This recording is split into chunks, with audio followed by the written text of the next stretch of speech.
सबों के बीच में भोजपुरी के फिल्म अभिनेता सह गायक बड़े भैया रितेश पांडे जी आज बलिया उत्तर प्रदेश रेवती की धरती पर उपस्थित हो गए हैं। मैं चाहता हूं एक बार दोनों हाथ ऊपर उठा करके घना घोट ताली बजा करके स्वागत कीजिए, कस के हाला कर दीजिए ताकि लगे कि आज बलिया रितेश पांडे, अनुपमा यादव, सनी पांडे को सुनने के लिए इतने मनोमिजाज में है। देव बलिया है साहब जहां अपनी ताजगी और जीवंता संगीत का एहसास दिलाता है। और बड़े भैया रितेश पांडे जी को मैं इस मंच पर वैसे स्वागत करता हूं साहब जैसे माता सेवरी ने मर्यादा पुरुषोत्तम श्री राम को जूठी भर खिला करके थी, वैसे रितेश पांडे भैया का स्वागत करता हूं जैसे विदुर जी ने सागरों की खिला करके कन्हैया का स्वागत किया था। हे भोजपुरी के हस्ताक्षर, तुम इतना खूबसूरत गाते हो कि आपके गायनों में खो जाने का दिल करता है। और मैं चाहता हूं आपका जो गीत है गीत को पूरा कर लीजिए। हम लोग बाधक नहीं बनेंगे, भैया भी नहीं बनेंगे, तो गीत को पहले पूरा कीजिए, उसके बाद एक कमाल की गाते हैं। अभी तो ये धीरे धीरे मिजाज में आ रहा है, आप इनके मिजाज को सुनेंगे तो कायल हो जाएंगे। सुनिए अगले गीत अनुपमा जी। मंच पर पंकज भैया भी आए बानी, मुन्ना भैया भी बानी। हेलो आर पंकज भैया, मुन्ना मोहित भैया, हमारे भोजपुरी के प्रख्यात गीतकार दोनों भैया के हम प्रणाम करो मंच के माध्यम से पौलगी करम स्वागत बा, अभिनंदन बा। छोटन भैया पूरा टीम सबके स्वागत बा। ये गीतिया पूरा अब कोलू मौका मिलल बा।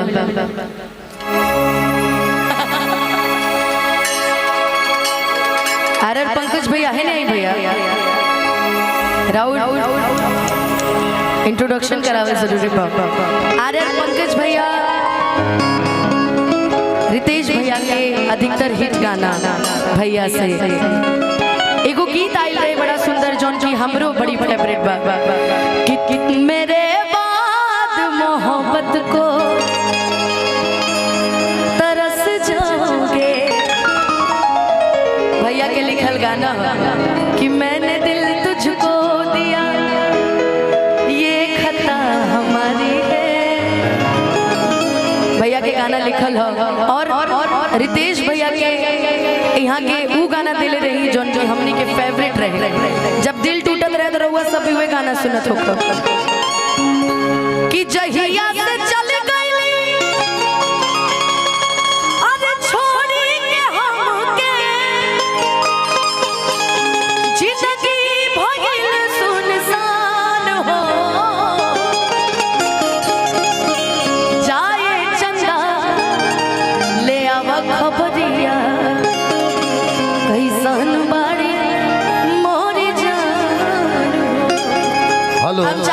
भैया खातिर को जोरदार ताली रवा सबे बजा दे। वो देखिए आपसे मोहब्बत करने वाला तोहफा लाया। ओह माय गॉड,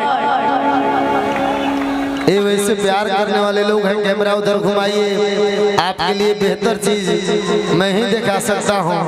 ये अनुपमा के दिल के सबसे करीब रहने वाला। वाह, एक बार इस भाई के लिए ताली बजा दीजिए। हम मंच तक आ जाना तुम। क्या लिखा है? शिव नाम होने से कोई अरे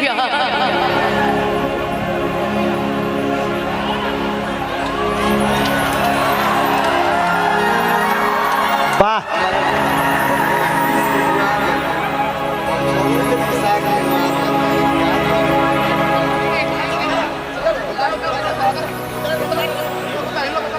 बाप रे बाप।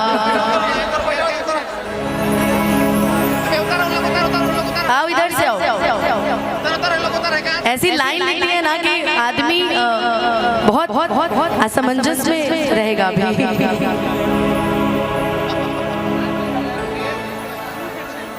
आ जाओ आ जाओ।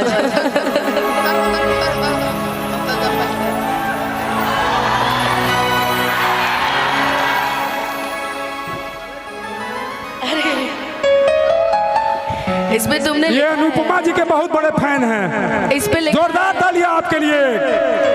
एक मिनट, इस पे लिखा है कि शिव नाम होने से भगवान शंकर थोड़ी होता है, अगर वाकई तुम शिव होते तो पार्वती को खोते नहीं। Oh my God, thank you so much, thank you और थैंक यू।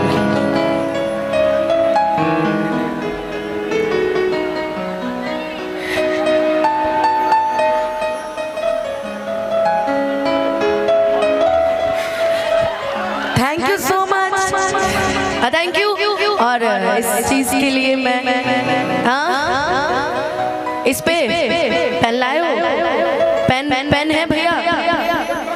पेन है किसी के पास? एक गोलू एगो लाइन तो बनेला ना आपके happy boy 2393 and Ram Prakash happy Yadav कि जुड़ गई तो हरा से जाने कैसन बंधन कि लागेला सबसे हटके आपन के जैसन ई मतलबी दुनिया में बाइसन प्यार कहाँ कि तोहरा जैसन भाई कहाँ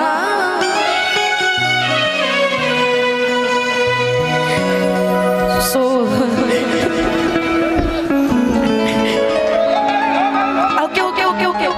ओके रोना नहीं चाहिए। मैंने इसलिए नहीं रोया कि ऐसा गाना नहीं, तुम बहुत प्रेम से लेके आए हो इसलिए रोना नहीं चाहिए। रोत लड़का है मैं कहाँ? ऑटोग्राफ दे रही हूँ ना।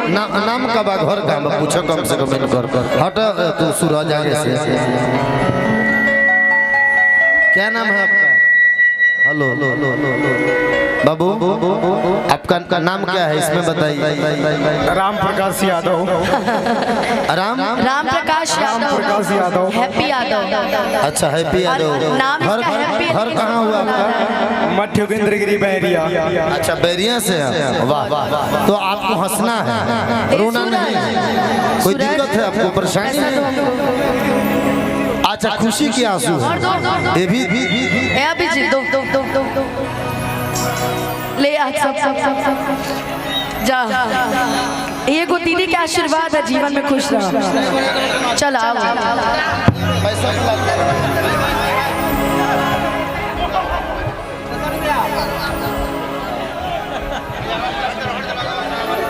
हट जा सूरज और सब यूट्यूब वाला भाई। विदाई के समय रहुओ लोग बहुत रोए। रितेश बेहतर है। आज मुझे पता चला कि आप लोग अपने डी हार्ट फैन को देख के इतना रोते क्यों हैं। सही में आज मुझे ऐसा लगा। एक और इंसान से मिलाती हूँ। सनी भैया इधर आओ, इधर आओ।